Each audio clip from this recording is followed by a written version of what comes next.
one of those guys that can just pull you in and get you on the straight and narrow. And I think that conversation already happened. So I don't think there will be any problems moving forward. I love this, right? Because when you look at what teams are dealing with around the NFL when it comes to injuries, they're pulling people off of practice squads that haven't played. They're pulling guys off the street. You got guys like that haven't played in 4 years getting calls. So when you have a potential Hall of Famer sitting on the side and you also have a team that is built to make this run to the championship, you get it done.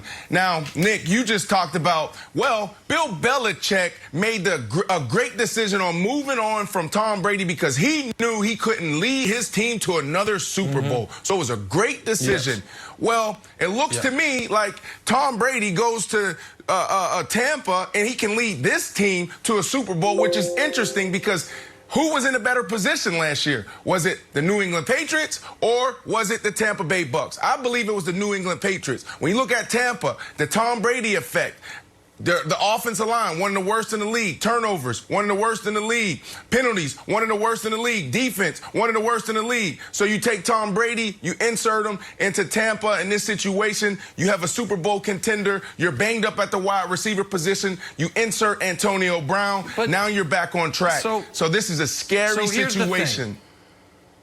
So here's the thing. I would have taken this risk as well if I were Tampa.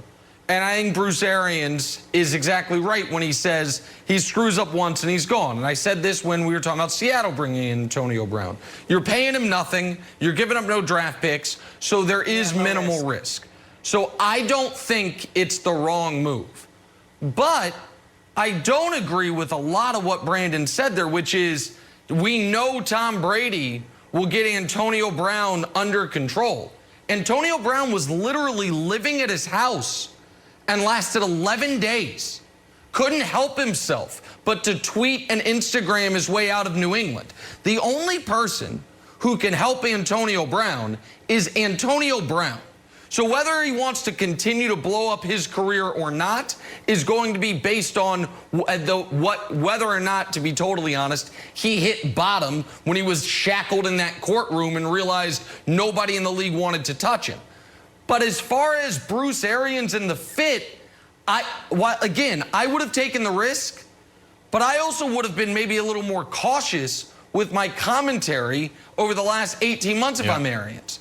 He's called him a diva. He said they don't have room. He said he's not a fit. And in those comments right there where he says Evans and Godwin, those are great guys. They don't mind if they're not getting touches. Okay. Chris Godwin's never been paid, ever. Was coming off an all-pro caliber year last year. Numbers not the same this year, even though the quarterback play has gotten better. Mike Evans is on pace for the worst year of his career since his rookie season. And I understand it's like, well, we were banged up, but you're not anymore.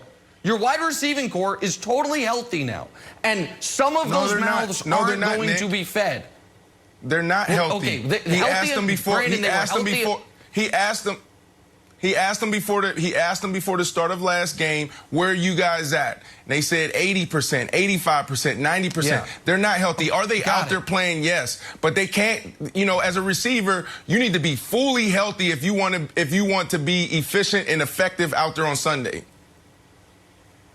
Jump in, Wilds. So Brandon, they're gonna get healthy, right? It's like a hamstring. So it's like once Mike Evans is healthy, Antonio Brown might still be on the team. He might not. He might talk himself off.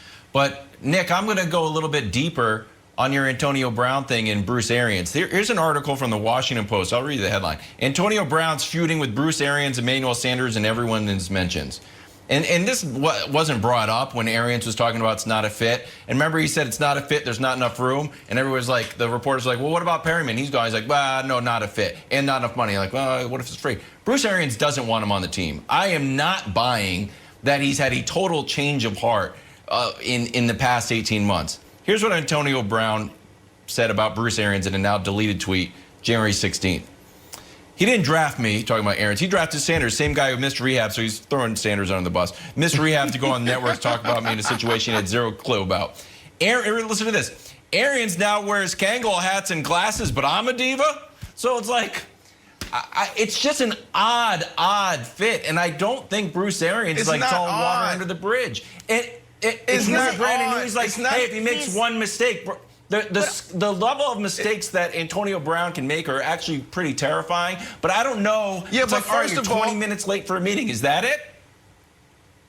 Like, yeah, when, but when first of all, he hasn't tweeted. I don't want to be so negative first of all, about it, he hasn't tweeted or Instagrammed anything in months. When that suspension came down, Antonio Brown has been straight clean, and that is a big deal for this kid. Think about how he has no type of self-control when it comes to social media. For the past couple months, he hasn't done anything on social media. That's one. And two, this is not odd. We see this in business. We see this in politics. We see this all over the place. People coming together for one common goal, to win or to be successful. Right. So when you have a Super Bowl, the Lombardi Trophy sitting right there, they're going to do everything they can, because Bruce Arians, he just walked away from football. You don't think he wants that Super Bowl trophy? You don't think those other guys in that locker room, Mike Evans and Gronk and Godwin, you don't think they want that Super Bowl trophy and saying, let's get it done? Whatever it takes. It's hard to win a game in the National Football League, let alone a Super Bowl.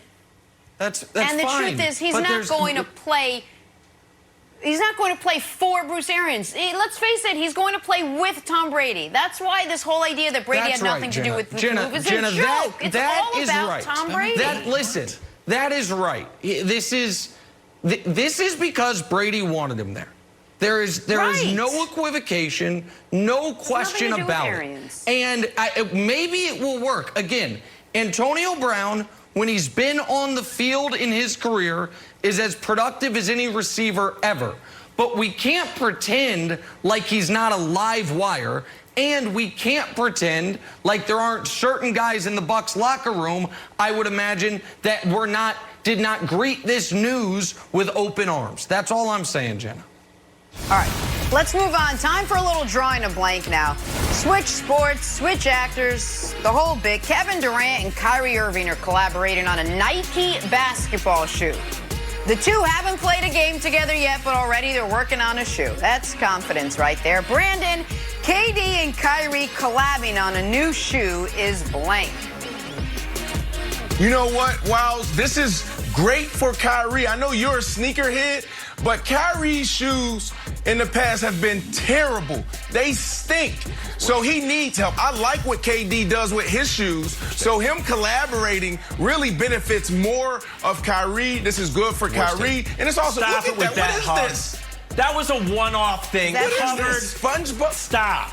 That's what is this? Come on, man. Kyrie shoes, he needs all the help he can get. Priced in a great shoe to play basketball. Stop. This is an assassination of my take that Kyrie has good shoes because he made one SpongeBob shoe. And guess what? SpongeBob is probably pretty popular. Not a Show great me a good shoe, wow. Show me a good Kyrie shoe. Wearing them probably. Show me all one. the Kyrie shoes are great. Now I'm gonna dig into sneakerhead stuff. All right, now can we do this again later in the show? I gotta get the stats on how many shoes Kyrie sold. They're a moderately priced shoe. They're better. Please bring it back. Shoe doesn't look Please, good. Keta, bring it back. Fair. I want to see this. It's a nice shoe. It's got a gum sole. I'm agnostic on KD and Kyrie sneakers. I think they're fine. I just think, Jenna, very busy offseason for these two. Podcasts. Yeah. They picked a coach. Yep. Now they're making shoes. Yep. Got a lot going on for KD and Kyrie. Running the team. Anybody can be the coach.